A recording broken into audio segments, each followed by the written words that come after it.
চারা গাছের একটি ট্রিক আপনাদের বলে দিচ্ছি, যার সাহায্যে আপনি প্রচুর ফুল পাবেন, ডগ বাড়বে এবং গাছটি বেশ ঝাঁকড়া হবে।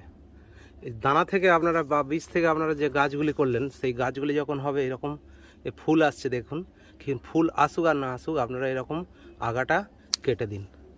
এইভাবে প্রত্যেকটা আগা কেটে দিন।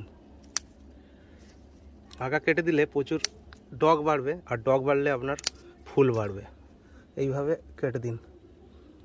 বীজ থেকে কীভাবে এর চারা তৈরি করতে হবে আমাদের ইউটিউব চ্যানেলে আছে, আপনারা চাইলেই দেখে নিতে পারেন। এই আগা কেটে দিলে প্রচুর ফুল হবে, এরও ভিডিও আমাদের ইউটিউব চ্যানেলে আছে।